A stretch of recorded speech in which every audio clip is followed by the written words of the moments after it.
ஆலோ friends அந்த நம்ம என்ன பார்க்க போகிறோம் அப்படின்னா அனாயன்ஸில் படிக்கிற ஏப்ரல் மே 2024 ஸ்டூடெண்ட்ஸ் உங்களுக்கு பார்த்தீங்க அப்படின்னா இப்போ எக்ஸாம்ஸ் நடந்துட்டு இருக்கு.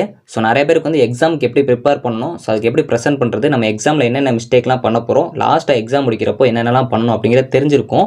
ஸோ அதனால் நீங்கள் நான் இப்போ சொல்ல போகிறதில் ஒரு சிலதெல்லாம் நீங்கள் பண்ணாமல் இருந்திருக்கலாம், இல்லை இந்த மாதிரிலாம் நீங்கள் ட்ரை பண்ணிங்க அப்படின்னா நல்ல மார்க்ஸ் எடுக்கலாம். அதெல்லாம் என்ன அப்படிங்கிற பார்க்கலாம். எக்ஸாம்ஸில் நீங்கள் பண்ணுற மிஸ்டேக்ஸே நான் சொல்கிறேன். ஸோ நிறைய பேர் தெரிஞ்சிருப்பீங்க, இருந்தாலும் சம்டைம்ஸ் இப்போ நீங்கள் பார்த்தீங்க அப்படின்னா உங்களுக்கு நல்லா ஞாபகம் இருக்கும். ஏன்னா எக்ஸாம்களில் நீங்கள் பதட்டத்தில் கூட இந்த மிஸ்டேக் வரதுக்கு சான்சஸ் இருக்குது. ஸோ எக்ஸாமுக்கு போகிறீங்க அப்படின்னா கண்டிப்பாக இதெல்லாம் ஃபாலோ பண்ண பாருங்க. அதெல்லாம் என்ன அப்படிங்கிற பார்க்கலாம்.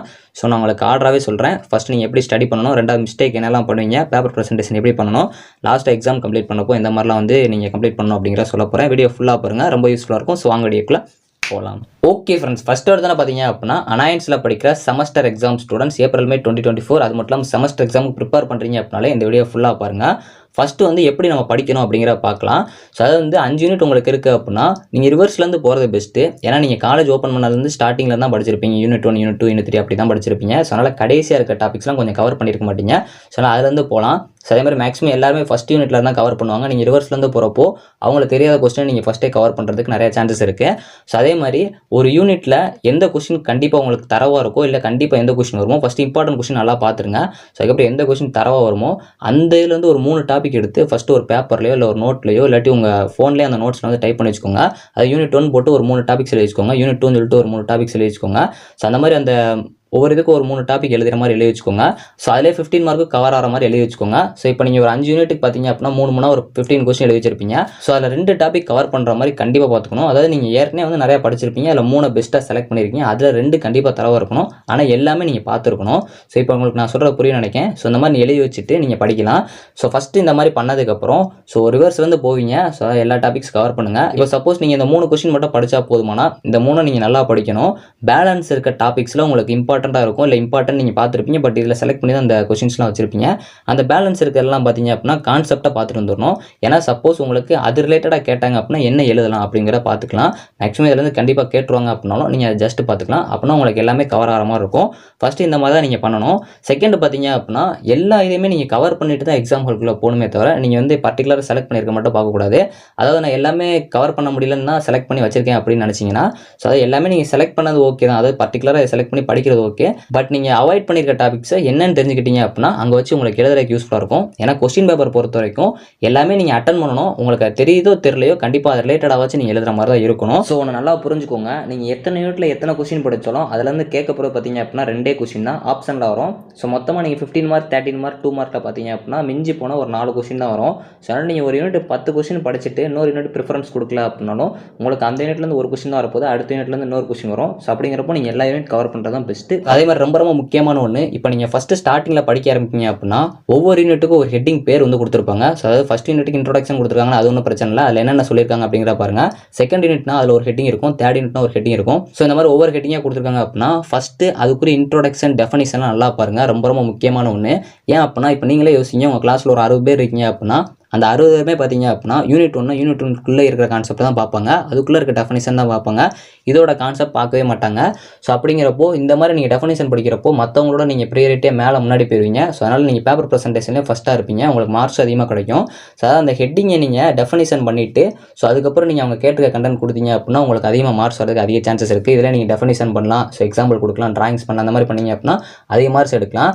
ஸோ அதே இப்போ ஃபஸ்ட் யூனிட்னாலே ஃபஸ்ட்டு உங்களுக்கு 11th கொஸ்டின் தான் வரும். அப்போ நீங்கள் ஃபஸ்ட் யூனிட்டோட அந்த டெஃபனிஷன் கொடுத்தீங்கன்னா நல்லாயிருக்கும். ஸோ அதனால் இந்த ஃபஸ்ட்டு நீங்கள் ப்ரிப்பேர் பண்ணுறப்போ டெஃபனிஷனை எல்லாரும் படிக்க ஆரம்பிங்க. ஸோ எல்லாரோட நம்ம டிஃப்ரெண்ட்டாக படித்தோம் அப்படின்னா கண்டிப்பாக நம்ம வந்து ப்ரியாரிட்டியாக ஃபஸ்ட்டு நல்ல மார்க்ஸ் எடுக்கலாம். ஃபஸ்ட்டு நல்லா தெரிஞ்சுக்கோங்க. கண்டிப்பாக நீங்கள் படிக்கிறத ரீகால் பண்ணிட்டு போயிடணும். இப்போ நான் சொல்கிறது எல்லாமே நீங்கள் எப்படி படிக்கணும் அப்படின்னு தான் சொல்கிறேன். கண்டிப்பாக நீங்கள் படிக்கிற எல்லாத்தையும் ரீகால் பண்ணிட்டு போயிருங்க. ஸோ இப்போ ஒரு கொஸ்டினை படிக்கிறப்பவே அதை ரீகால் பண்ணணும். ரீகால்னால் எப்படி பண்ணணும் அப்படின்னா நீங்கள் படிக்கிறது அப்படியே புக்கை பார்த்து ரீகால் பண்ணக்கூடாது. ஸோ உங்கள் மைண்டுக்குள்ளே சொல்லணும், பார்க்காம சொன்னால் தான் உங்களுக்கு ஞாபகம் இருக்கா இல்லையான்னு தெரியும்.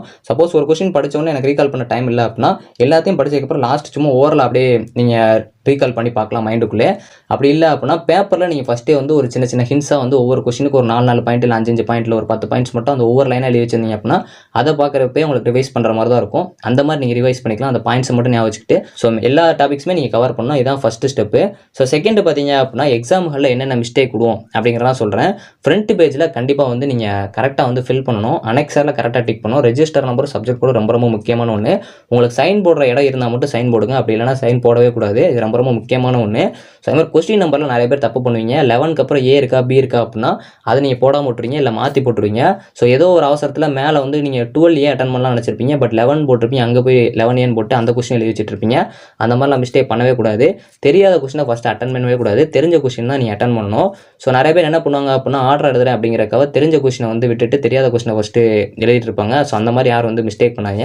ஸோ கேர்லெஸ் மிஸ்டேக் கண்டிப்பாக பண்ணவே கூடாது. அதனால தான் உங்களை லாஸ்ட் நான் ரீசெக் பண்ண சொல்கிறேன். ஸோ ரீசெக் பண்ணுறப்போ இந்த மிஸ்டேக்லாம் விட்டுக்கலாம் பாருங்கள். ஸோ கண்டிப்பாக அடிச்சடிச்சு எழுதாதீங்க, ஸ்ட்ரைக் பண்ணவே பண்ணாதீங்க.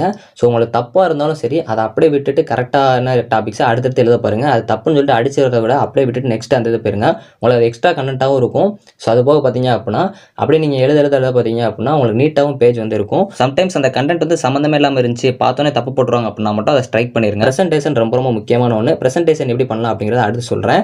ஸோ அதுக்கப்புறம் நீங்கள் படித்த கொஸ்டினை கரெக்டாக வந்து ப்ரெசென்ட் பண்ணணும். அது போக என்ன மிஸ்டேக் ஸ்டூடெண்ட்ஸ் பண்ணுவாங்க அப்படின்னா, இப்போ ஒரு கொஸ்டினை நீங்கள் வாசிச்சிருப்பீங்க, இப்போ அந்த கொஸ்டினில் அவங்க ஒரு கான்செப்ட் கேட்டிருப்பாங்க. இப்போ டிரான்ஸ்ஃபார்மர் அப்படின்னு ஒரு கான்செப்ட் கேட்டிருக்காங்கன்னா நீங்கள் டிரான்ஸ்ஃபார்மர் படிச்சிருப்பீங்க, அதில் வந்து எஃபிஷியன்சி ஆஃப் டிரான்ஸ்ஃபார்மர் இல்லை வேறு ஏதாச்சும் ஒரு கான்செப்ட் கேட்டிருப்பாங்க. நீங்கள் வெறும் டிரான்ஸ்ஃபார்மர் படித்ததை வச்சு நீங்கள் ஃபுல்லாக கதை அடிச்சிட்டு இருப்பீங்க, இல்லை அதுக்கு ரிலேட்டட் எழுதி வைப்பீங்க. அது கரெக்ட் தான், இருந்தாலும் வந்து அவங்க கேட்டிருக்க ரிலேட்டடாக நீங்கள் எழுதணும். ஸோ அதாவது டிரான்ஸ்ஃபார்மர் பற்றி ஃபஸ்ட்டு நீங்கள் பேசிக் இன்ட்ரோடக்ஷன்லாம் கொடுத்ததுக்கப்புறம் அவங்க கேட்டிருக்க டாபிக்ஸ் பற்றி உங்களுக்கு தெரியல அப்படின்னாலும் நீங்கள் படித்ததை வச்சுனாலும் அதுக்கு ரிலேட்டடாக கொடுக்க பார்க்கணும். அதான் வந்து ரொம்ப மெயின். ஏன்னா நிறைய பேர் வந்து நீங்கள் படிச்சுட்டு போன டாபிக் ரிலேட்டாக மட்டும் எழுதிட்டு வந்து அவங்க கேட்டிருக்க ரிலேட்டடாக வந்து அட்டன் பண்ணாமல் விட்டுறீங்க. ஸோ அதனால தான் ஸோ அதையும் வந்து கரெக்டாக பார்த்து வச்சுக்கோங்க. ஸோ அதே மாதிரி கொஸ்டின் கஷ்டமாக இருக்குது அப்படின்னு சொல்லிட்டு எந்த ஒரு கொஸ்டின் அட்டன் பண்ணாமல் வந்துடுறாங்க. எல்லா கொஸ்டின் அட்டன் பண்ணுங்கள். கொஸ்டின் கஷ்டமாகவே தெரிஞ்சு அப்படின்னாலும் நீங்கள் பாசிட்டிவ் அட்டன் பண்ணுங்கள். ஏன்னா நிறைய பேர் வந்து கொஸ்டின் கஷ்டமாக இருக்குன்னு சொல்லிட்டு உங்களுக்கு தெரிஞ்ச கொஸ்டினே வந்து பதட்டத்தில் மிஸ்டேக் விட்டுருவீங்க. ஸோ அந்த மாதிரி மிஸ்டேக் விடாதீங்க. நெக்ஸ்ட் பேப்பர் ப்ரெசன்டேஷன் எப்படி பண்ணலான்னு பார்க்கலாம். ஸோ பேப்பர் ப்ரெசன்டேஷன் பொறுத்த வரைக்கும் உங்களோட விஷ் தான், உங்களுக்கு எப்படி பேப்பரை வந்து ப்ரெசென்ட் பண்ணணுமோ அந்த மாதிரி பண்ணுங்கள். நான் காமனாக ஒரு சில இதெல்லாம் சொல்கிறேன். ஸோ அதுபோல் உங்கள் ஃப்ரெண்ட்ஸ் யாராச்சும் ஒரு ஐடியா சொல்லியிருந்தாங்கன்னா அதே கமெண்ட் பண்ணுங்கள், எல்லாம் யூஸ் பண்ணிக்குவாங்க. ஃபஸ்ட்டு வந்து பிளாக் கலர் வந்து எங்கே யூஸ் பண்ணுமோ அங்கே கரெக்டாக யூஸ் பண்ண பாருங்கள். பாயிண்ட்ஸ் போட்டு எழுத பாருங்கள். ஸோ பேராகிராஃபாக கொடுத்தீங்க அப்படின்னா பார்க்குறதுக்கு நீட்டாக இருக்காது, பாயிண்ட்ஸ்னால் கொஞ்சம் நீட்டாக இருக்கும், பேப்பரும் கொஞ்சம் அதிகமாக போகிற மாதிரி இருக்கும். பேஜஸ் நிறையா ஃபில் பண்ணுங்கள், ஆனால் கண்டென்ட் ரிலேட்டடாக ஃபில் பண்ண பாருங்கள். ஸோ மாதிரி சப்கேட்டிங்ஸ் போட்டு எழுத பாருங்கள். சப்கேட்டிங்ஸ் போட்டிங்க அப்படின்னா நீங்கள் பேராகிராஃபாக அதாவது மொத்தமாக 10 பாயிண்ட் எழுதுறத விட பிரித்து காமிக்கிறப்போ உங்களுக்கு பார்க்குறதுக்கு நீட்டாக இருக்கும். சப்கேட்டிங்ஸ் இல்லை அப்படின்னா நீங்களாக சப்கேட்டிங்ஸ் போட்டிங்கன்னா அது நல்லாயிருக்கும். எக்ஸாம்பிள் கண்டிப்பாக கொடுக்க பாருங்கள். ஸோ ரியல் டைமில் எங்கே யூஸ் பண்ணுறாங்க அப்படிங்கிறதான் பார்த்து வச்சுக்கோங்க. டெஃபனிஷன் ரொம்ப முக்கியமான ஒன்று. ஸோ ஒரு கொஸ்டின் கேட்குறாங்கன்னா அதுக்குரிய டெஃபனிஷன் கண்டிப்பாக கொடுங்க. 5 கொஸ்டினுக்குமே 5 டெஃபனிஷன் கொடுங்க. அதனால் ஃபஸ்ட்டு நீங்கள் எக்ஸாமுக்கு ப்ரிப்பேர் பண்ணுறப்ப டெஃபனிஷனை படிங்க. ஒவ்வொரு யூனிட்ல என்னென்ன கான்செப்ட் இருக்கோ இல்லை ஒவ்வொரு யூனிட்டோட ஹெட்டிங்குரிய அந்த டெஃபனிஷன் படிச்சுட்டு ஃபஸ்ட்டு அதை எக்ஸ்பிளைன் பண்ணுங்கள். அதுக்கப்புறம் ஒவ்வொன்றா நீங்கள் வந்தீங்க அப்படின்னா ஈஸியாக இருக்கும். ஸோ அதே மாதிரி நீங்கள் நிறைய டிராயிங்ஸ் மாதிரி வரையலாம். ஸோ அதை தப்பாக வரையக்கூடாது. அதுக்கு ரிலேட்டடாக இருக்கிறத ஃபஸ்ட் நீங்கள் வேடிங் எழுதுனதை கீழே கூட அந்த டிராயிங்கை போடலாம். ஏன்னா நீங்கள் நிறைய பார்த்துருப்பீங்க, டயக்ராம்ஸ் இருக்கும், அதை தான் கீழே எக்ஸ்பிளைன் பண்ணி உங்களுக்கு ப்ரீஃப் பண்ணியிருப்பாங்க. அதை நீங்களாவே ஓனாக பண்ணலாம். மேலே எக்ஸ்பிளைன் பண்ணியிருக்க கீழே வந்து டிராயிங்ஸாக பண்ணலாம். இதெல்லாமே டைம் மேனேஜ்மெண்ட்குள்ளே நீங்கள் கரெக்டாக பண்ணணும். டைம் மேனேஜ்மெண்ட் ரொம்ப ரொம்ப முக்கியமான ஒன்று. அதையும் கரெக்டாக வந்து கான்சென்ட்ரேட் பண்ண பாருங்கள். டைம் மேனேஜ்மெண்ட்லாம் வந்து நீங்கள் ஃபஸ்ட்டே கரெக்டாக கால்குலேட் பண்ணால் தான், இல்லைனா உங்களுக்கு லாஸ்ட் மினிட்ல பார்த்தீங்க அப்படின்னா இதெல்லாம் பண்ணுறப்போ ரொம்ப வந்து டைம் இருக்கும். ஸோ அதனால் அதை கரெக்டாக பார்த்துக்கோங்க. ரியல் லைஃப்பில் என்னென்னலாம் யூஸ் பண்ணுறோமோ எங்கெங்கெல்லாம் யூஸ் பண்ணுறோமோ அதெல்லாம் கொஞ்சம் நல்லா பார்த்து வச்சுக்கோங்க. ஸோ லாஸ்ட் வந்து ஃபினிஷிங் எப்படி இருக்கணும் அப்படின்னா கண்டிப்பாக நீங்கள் எல்லாத்தையுமே லாஸ்ட்டு ரீசெக் பண்ணி தான் ஆகணும். அதே மாதிரி எல்லா கொஸ்டின் நம்ம நல்லா பண்ணியிருக்கோம் அப்படிங்கிறத நீங்கள் பார்த்துடணும். ஸோ எல்லா கொஸ்டின் நம்ம அட்டன் பண்ணியிருப்போங்கிறத நீங்கள் செக் பண்ணிடணும். 5 கொஸ்டின் இருக்குன்னா 5 கொஸ்டின் நம்ம ஃபில் பண்ணியிருப்போம் அப்படிங்கிற பார்த்துணும். ரொம்ப முக்கியமான ஒன்று, கொஸ்டின் நம்பர்லாம் கரெக்டாக போட்டிங்களா அப்படிங்கிற பார்க்கணும். ஒவ்வொரு கொஸ்டின் முடிஞ்சோன்னா கடைசி வந்து அண்டர்லைன் பண்ணி அதை என் பண்ணிடுங்க. கொஸ்டின் ரிலேட்டாக ஆன்சர் கொடுத்துருப்போம் பாருங்கள். சப்போஸ் நீங்கள் லாஸ்ட் மினிட்ல நீங்கள் ரீசெக் பண்ணுறப்போ இந்த கொஸ்டின் தப்பாக இருக்க மாதிரி இருக்கும், அந்த டயத்தில் நீங்கள் அடிக்கக்கூடாது. ஸோ அப்போ என்ன பண்ணணும் அப்படின்னா கீழே இடம் இருந்துச்சு அப்படின்னா அது ரிலேட்டடாக ஏதாச்சும் ஒரு 2-3 பாயிண்ட்ஸ் கொடுத்துருங்க. ஸோ அதுக்கு மேலே நீங்கள் அடிச்சுட்டு மாற்றினீங்க அப்படின்னா உங்களுக்கு வந்து அந்த டயத்தில் பதட்டமாயிரும். எழுதுறதுக்கு டைம் இருக்குது அப்படின்னா அந்த இடத்துல ஸ்ட்ரைக் பண்ணிட்டு திருப்பி மாற்றிடுங்க. இல்லை லாஸ்ட் மினிட்ல நான் பார்த்துட்டு ரீசெக் பண்ணுறப்போ தப்பு அப்படின்னா அது தப்பாக இருந்துச்சுனாலும் ஒன்றும் பிரச்சனை இல்லை. அங்கே இடம் இருந்துச்சு அப்படின்னா அதுக்கு ரிலேட்டடாக இருக்க 2 பாயிண்ட்ஸ் மட்டும் உள்ளே எழுதி விட்டுருங்க. ஸோ எந்த இடத்துல ஸ்ட்ரைக் பண்ணி உங்கள் பேப்பரை வந்து நீங்களே வந்து ஸ்பாயில் பண்ணிடுறாங்க. நீட்டாக வந்து ப்ரெசென்ட் பண்ணுங்கள். ஸோ இந்த டிப்ஸ் எல்லாம் ஃபாலோ பண்ணுங்கள். மேக்ஸிமம் இதில் உங்களுக்கு ஒரு ஐடியா கிடச்சிருக்குன்னு நினைக்கிறேன். இந்த வீடியோ கொஞ்சம் லென்த்தாக இருந்தாலும் ரொம்ப யூஸ்ஃபுல்லாக இருக்கும்னு நினைக்கிறேன். இந்த வீடியோ பிடிச்ச அப்படின்னா லைக் அண்ட் சப்ஸ்கிரைப் பண்ணிக்கோங்க. கண்டிப்பாக உங்கள் ஃப்ரெண்ட்ஸ்க்கு ஷேர் பண்ணிக்கோங்க. So thank you friends. நெக்ஸ்ட் வீடியோவில் சந்திப்போம்.